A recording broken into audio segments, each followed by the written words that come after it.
Hello and welcome back to Economics with Professor Klein at Cuesta College. So, topic of this video is price elasticity of supply, and we're going to end up bringing it together with price elasticity of demand. All right, and you'll see why here in just a moment. All right, so price elasticity of supply. In this case, we're changing our definition ever so slightly.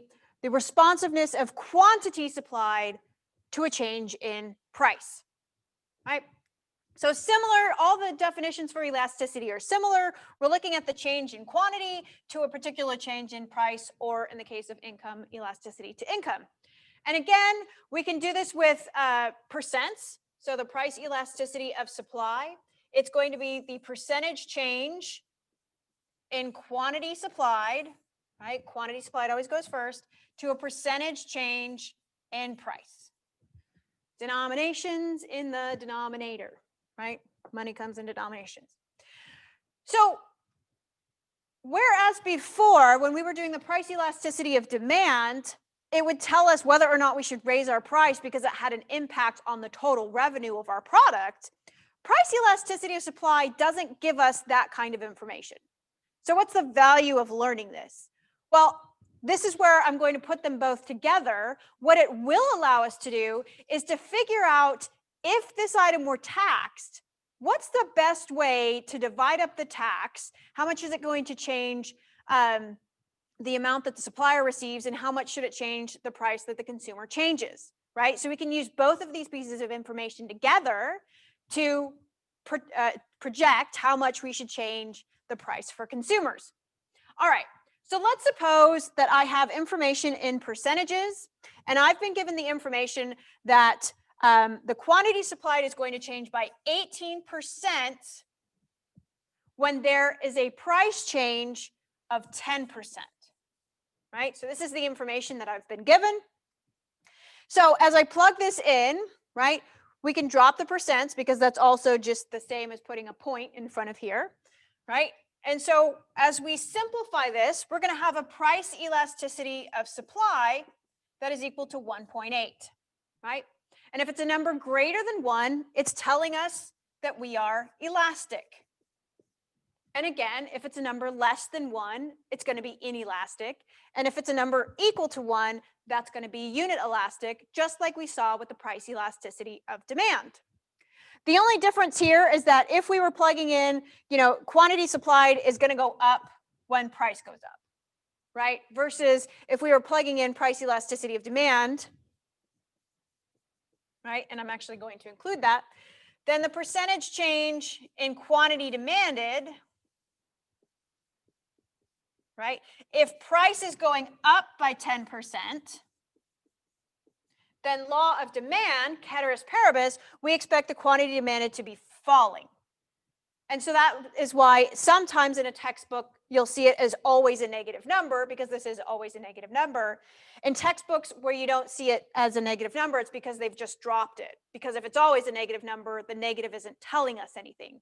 The only time negative tells us anything is for income elasticity and cross price.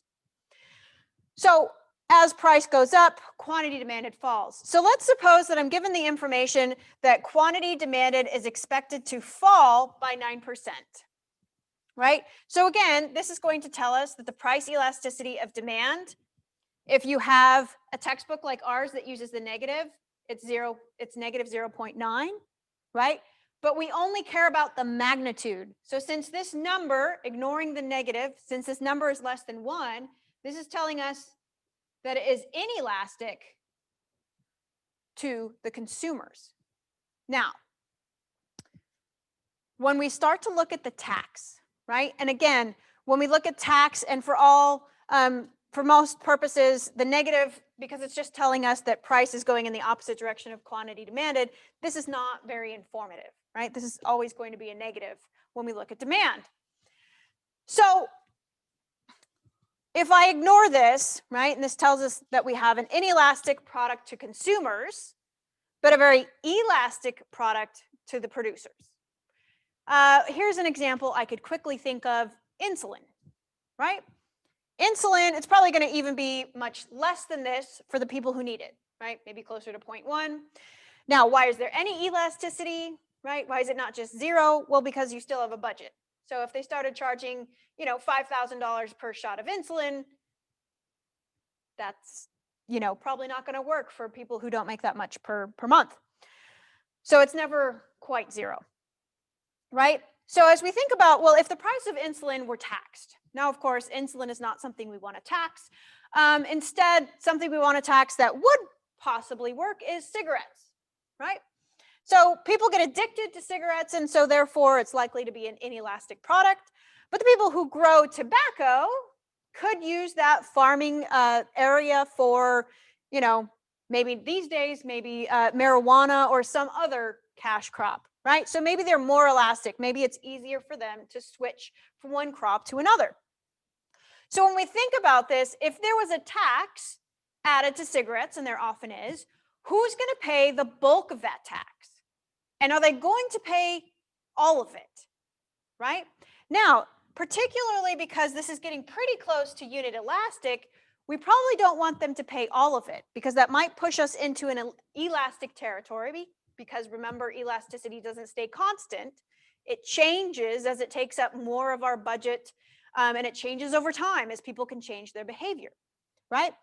And so since we're pretty close to unit elastic and pretty close to elasticity, if there was a $2 tax on cigarettes that was added tomorrow, we probably don't want to add all that $2 to the consumer. So how much should we give to the consumer? And this is where this information becomes particularly helpful. So this is how we're going to break it up. The consumer will pay the percent that is the price elasticity of supply divided by the total of price elasticity of supply plus the price elasticity of demand. Bear with me. So if we plug in 1.8 divided by 1.8 plus 0.09, right? We have 1.8 divided by 2.7. 3 can go into both of those, because again, you can just bloop, bloop. So 18 over 27, 3 can go into both. We have 6 over 9. And look, 3 can go in again. Yeah, right? Okay. So we have 2/3, right? So the consumer should pay 2/3 of the tax. So I'm going to keep it simple. Let's just ignore the $2. But if it was $2, they would pay, 2/3 of $2. So they'd pay 4/3, which would be 1.33 cents. But let's say if there was a tax of $3, right? The consumer is going to pay $2 of that. Where's the other dollar coming from? Well, this is how that works out. Let's say that the price of cigarettes before the tax was $8, right? And now we have a tax that we've been told we have to add of $3. If we ignored elasticity, we'd probably just increase the price to 11, and we'd probably see our total revenue fall. Given the information we know, we're going to change it to the price the consumer pays after tax is going to be $10. Now, this is the price they're paying at the register. How much is the producer receiving? The producer receives $7, right? Because they have to send that $3 tax. And so as we look at this, the $3 tax, the consumer pays $2, right? They're adding the 2.